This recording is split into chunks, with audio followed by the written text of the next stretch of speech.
Hello, good people of Australia, and welcome back to What Lies in the Sunday Telegraph, a weekly read-through of Australia's number one selling newspaper, and also the editorial home of some of the worst human beings who ever walked the earth, um, having their effect, spreading their values to the ordinary community, albeit the older, sadder, weirder part of the community who still buy printed newspapers. I believe it's important to know what they're talking about. Okay, what have we got on the cover? Right, we're calling them the Legion of Lint, and we've got a picture of the pretty poorly performed SWAT team. Yeah, no, they're not a SWAT team; they're a special something unit who responded to the Lint siege. No criticism of the individuals; they were all very brave on the day. Anyone who's gone through any part of the inquiry into the day's events will know that it was not New South Wales Police's best, and I think even they will admit there was a lot to learn. Anyway, they're giving out medals, secret medals for the reluctant heroes. And 4 kids on bikes killed. 4 10-year-old children have been killed. Another is in a critical condition after they were allegedly hit. I'm pretty sure they were hit by an out-of-control four-wheel drive in Sydney's west. The children, all under the age of 12, were riding their push bikes along Beddington Road in Oatlands near Parramatta about 8 p.m. last night when they were run down. So no alleged there, but sure thing, Telly, cover your bums just in case anyway. They're calling it a suburban tragedy. They have no photos, which is quite a move to front page a story with no photos. We also have the coronavirus travel ban, Great Wall for China, Australian borders closed, tourism in crisis, page 12 and 13, and a special lift out, the road to recovery, rebuilding the bushfire zone with kindness, generosity, and hard work. I mean, no organ did more than this newspaper to bring us to this current point of climate crisis. Certainly punching above their weight in Australia's small global position in the world. They should give themselves a little pat on the back for the current climate devastation. Hottest night on record in these parts last night.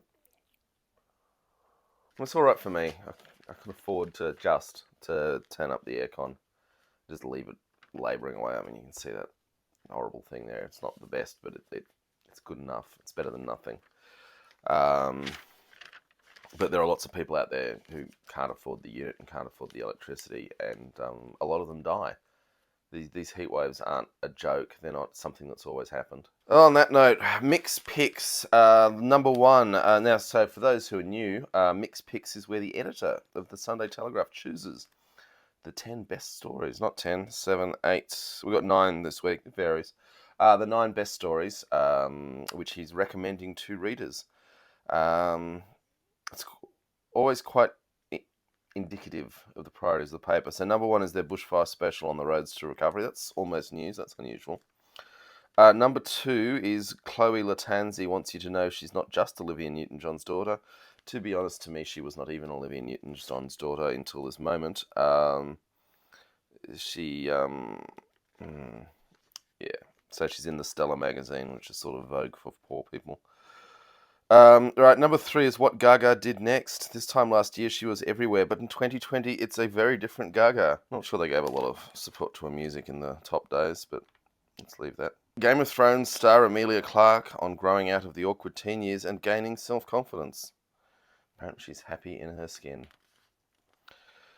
We also have selling up at the end of a tumultuous week for Michelle Bridges. She is facing drink driving allegations and a bust-up with the commando. It is revealed the fitness queen has sold her Potts Point digs. So that's real estate celebrity news. Turf War. It's the fight Australians have been waiting for. The prodigal son of Costi Zoo versus Jeff Horn.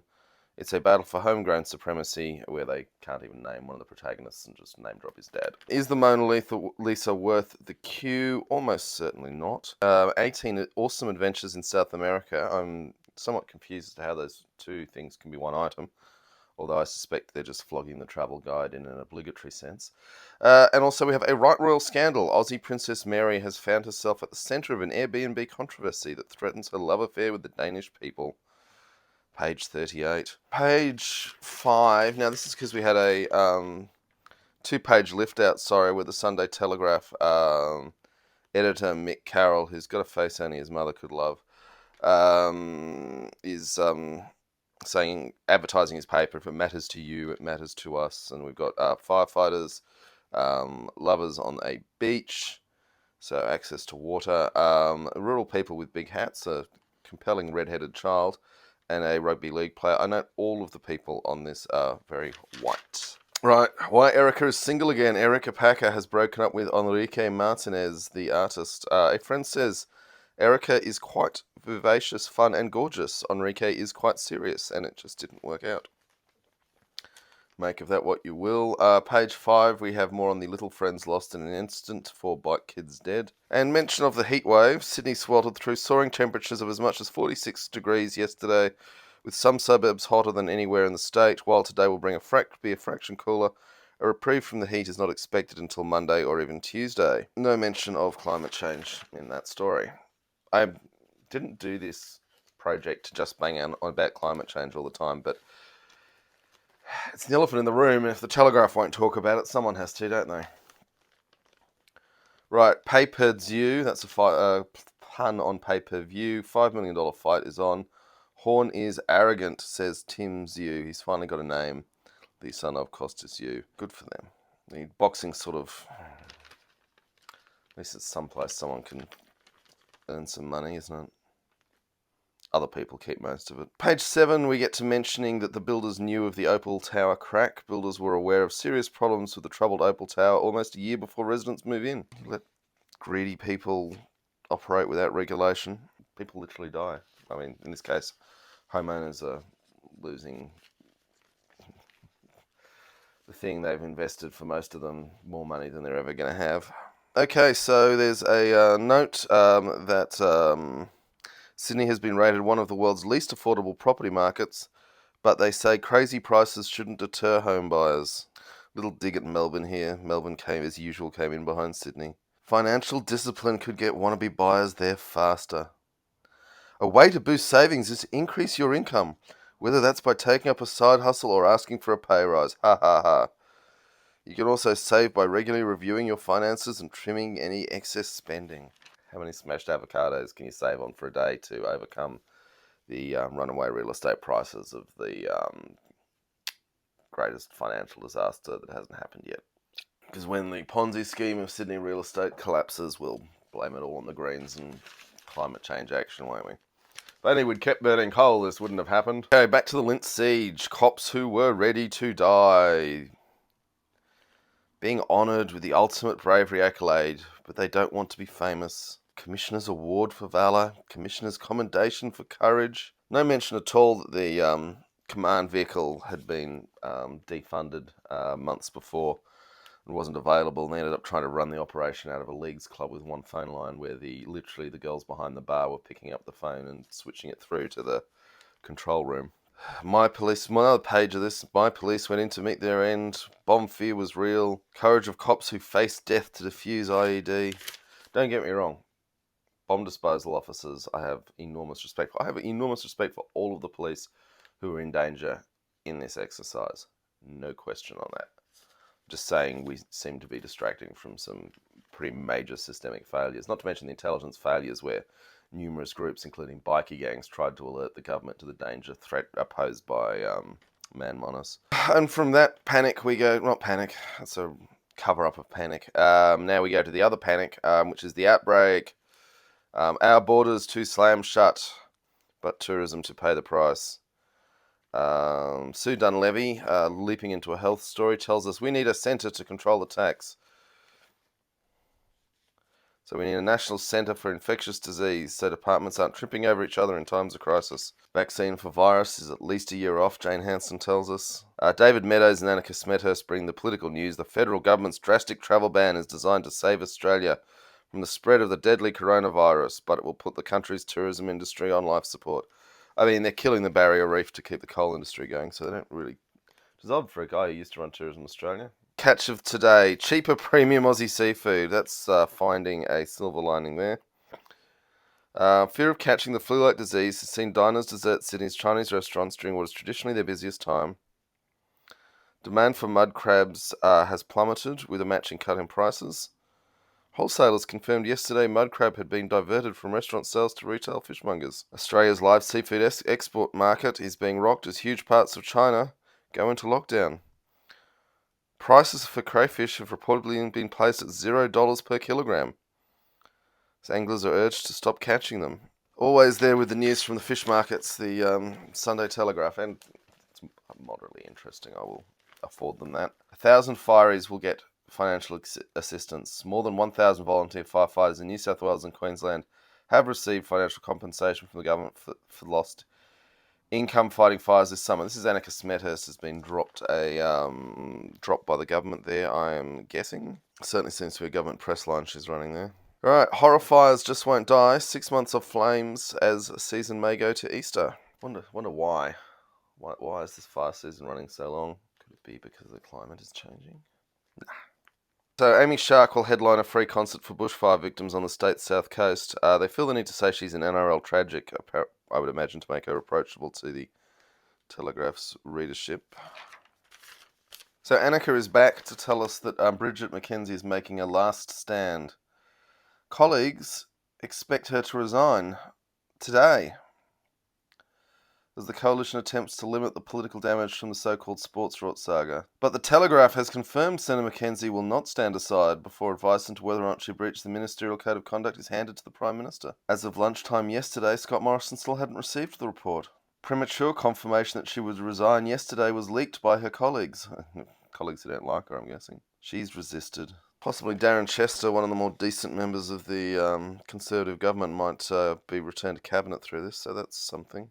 Okay, so we have a Tears for Kobe and Gianna at Lakers tribute. Basically 2/3 of a page devoted to the Kobe Bryant tribute. Do they make any mention of his sexual assault settlement?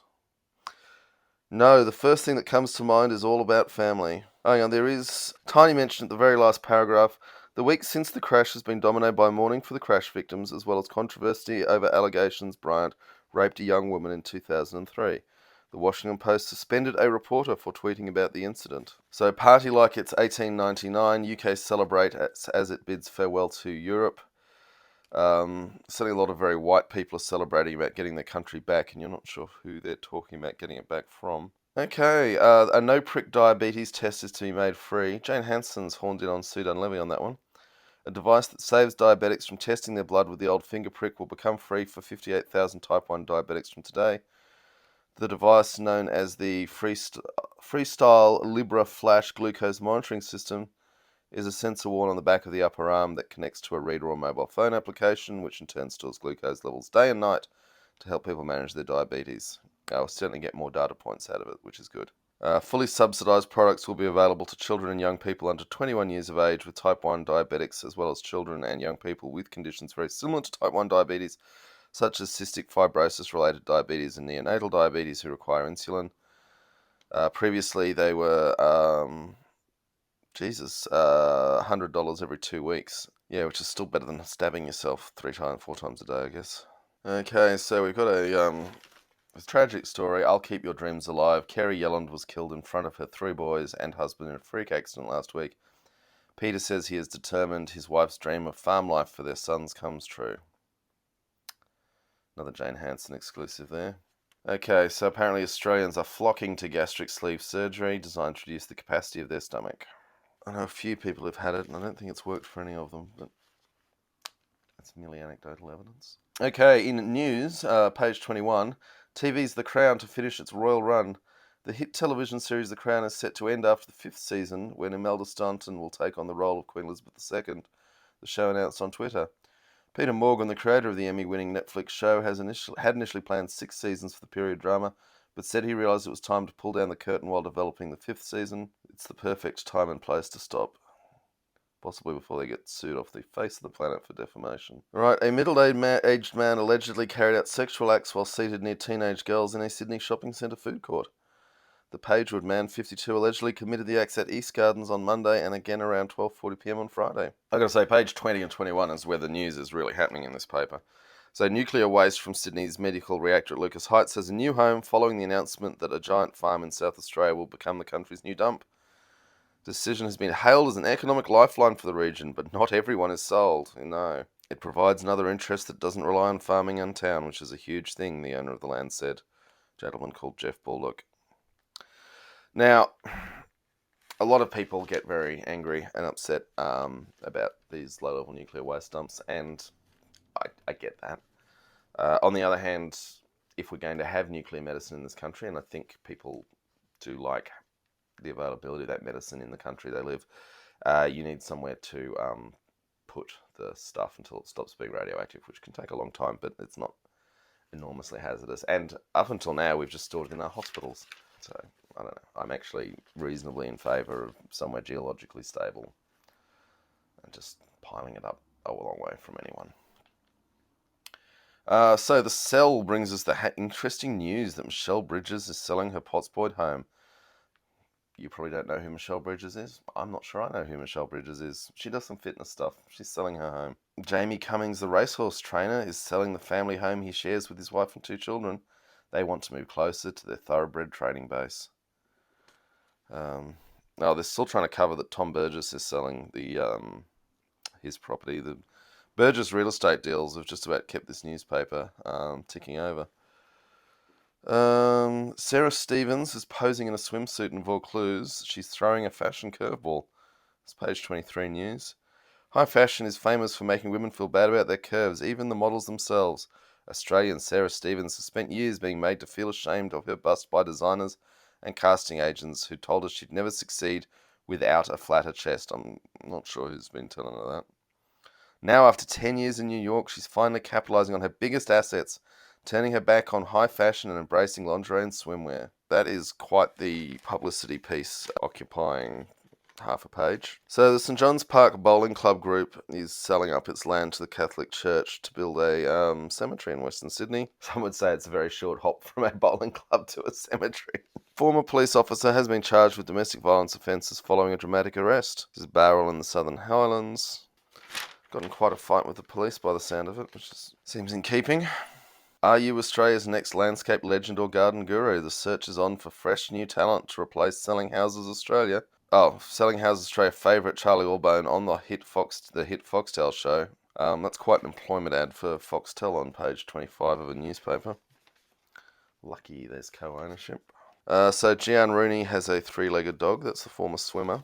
Now we get to the source, the political gossip with Miranda, Annika and Linda. So moves to ban property developers from running as Liberal candidates on councils has triggered one of the bloodiest brawls to date within the powerful New South Wales Liberal State Executive on Friday, with Gladys and Scotty's representatives leading the division. So apparently Goulburn Courthouse has been visited by an alpaca. That's political gossip for you. I'm not sure if that shouldn't have been in the snitch. The Attorney General Mark Speakman made a pun about it, and that's why it's in political gossip.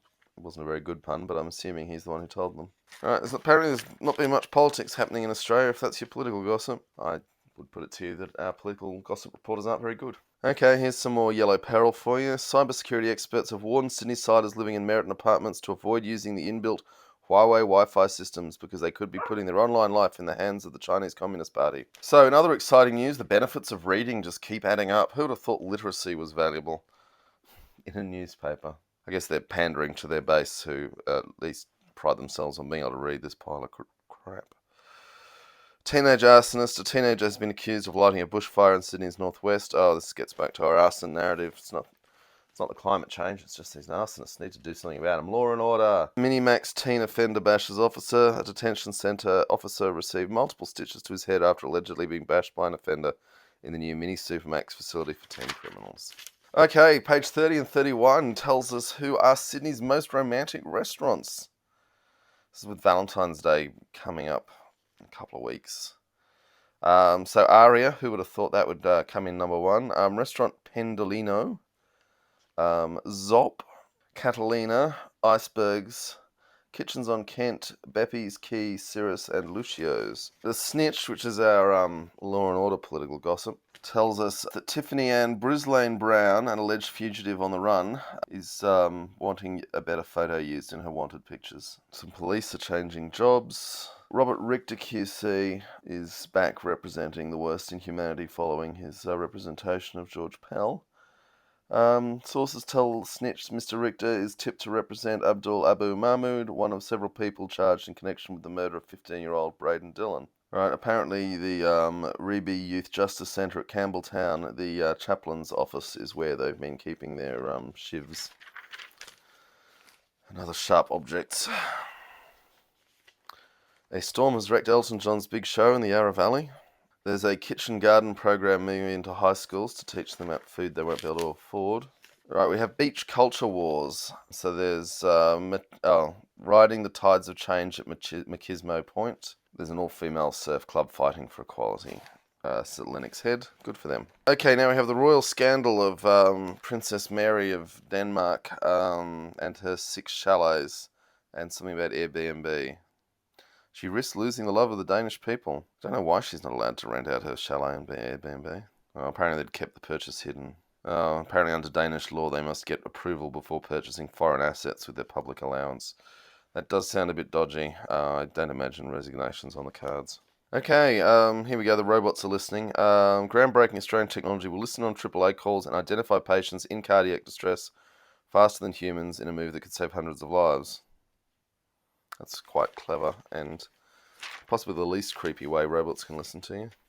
I mean, if I'm calling O, anything that can help the system identify what my need is faster, I'm generally in favour of until someone points out some horrible way it's going to be misused. It's funny, when Black Mirror first came out, we all thought, oh, this is a bit far-fetched. Just very slightly ahead of the curve. Just flicking through the dead trees that represent sport and travel.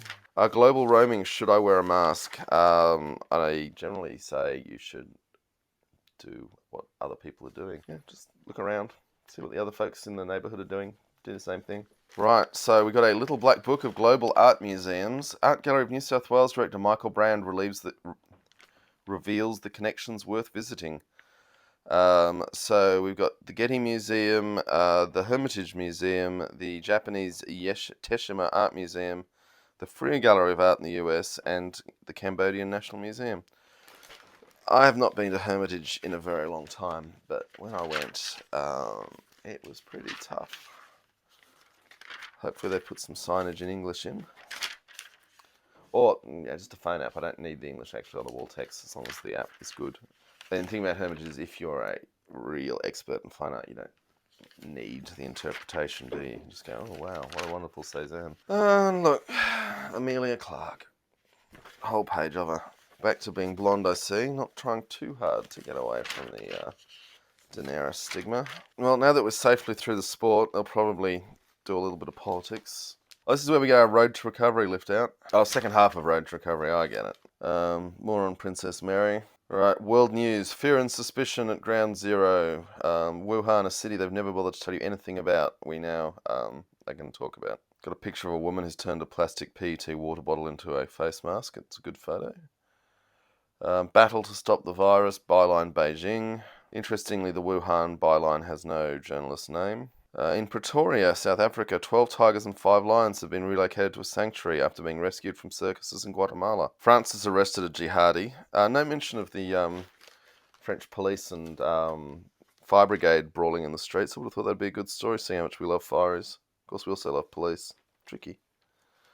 Trump's preparing to be found not guilty by the partisan hacks of his own party who think having the right president is more important than a law-abiding one, which is literally Marco Rubio's justification. And so, we come to Peter Credlin. For new participants in this, Peter Credlin used to be Tony Abbott's chief of staff, and Malcolm Turnbull's for that matter, and certainly was married to a former or possibly current president of the Liberal Party, Brian Loughnane, so she's well keyed into the system. She says the PM won't die wondering.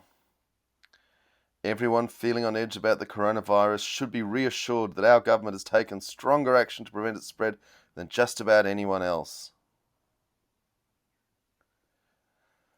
Okay, so Peter loves strong action against people who look a bit different to the majority, and she's bigging that up.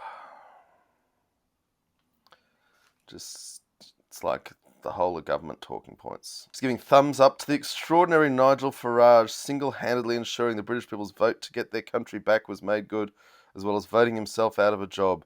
What ordinary politician does that? I don't know, just a tool for the banking industry who didn't want to pay tax. Thumbs down to the out-of-her-depth Anastasia Palaszczuk. Before you complain you don't have the information, probably wise to check your desk. I assume that's Palaszczuk complaining about coronavirus and whether she was notified of things or not, and whether something had turned up on an old fax machine for all I know. Okay, opinion, ours and yours. Peter Gleeson says the Nats are in dog of a state. Nats are in dog of a state. I thought they could fit one more in there, wouldn't you? What has happened to the National Party, the old country party, the savvy political entity that has traditionally been the champions of the bush and the regions? It's lost its way, it's on the nose. It's always been a corrupt party of stealing from the rest of Australia for the regions.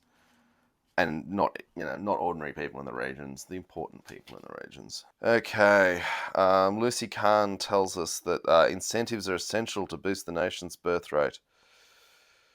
Yeah, parental leave would really help.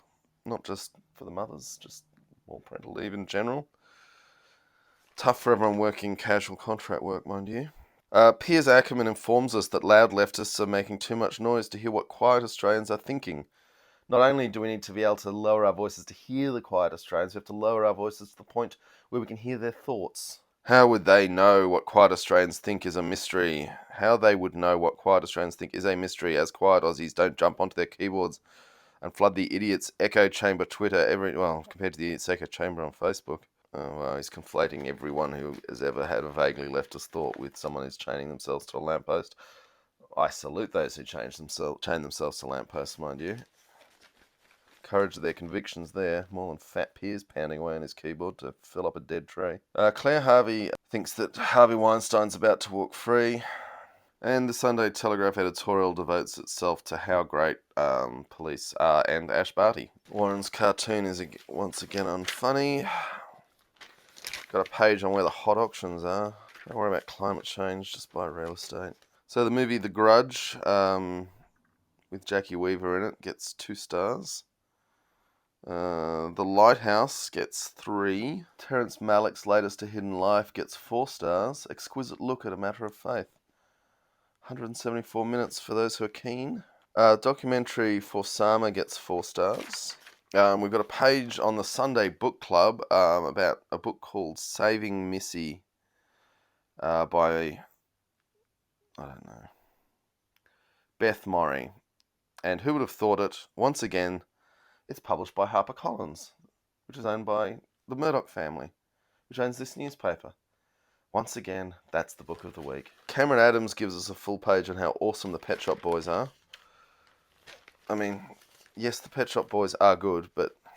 Alright, Duncan Lay takes us back into the world of fantasy shows. A lot of them seem to be on Foxtel or Netflix. There is a Disney Plus in there. More Australians want to be involved in Eurovision. Who would have thought a wildly popular platform that makes stars would attract attention? Kerry Parnell's got the latest gossip on the Duchess of Sussex not responding to her father's provocations. Angela Mollard wants you to know about cooking shows.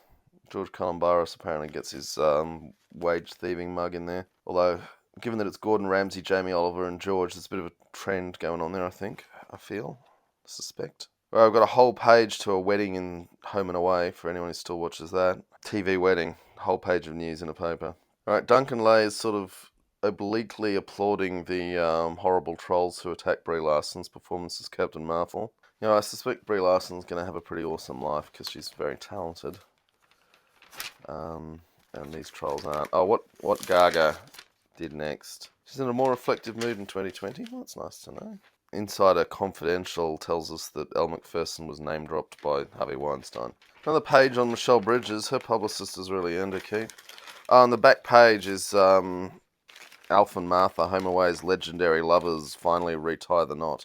Managed to get the blonde white woman in pink going, at least on the back page. Right. So... this week's Misdirection and Distraction mentions that something funny is happening with the weather. Don't know what. Don't know what could be causing it. Lefties are bad. People on TV are getting married. Congratulations, well done. You've made it through another week. And thank you so much if you have managed to watch this far. Do please like and share if you want to watch more stuff like this. It comes out every week. And if you've got friends who might appreciate it, let them know. And on that basis, stay strong, stay true. I'll be back next week. Have a good one. Bye.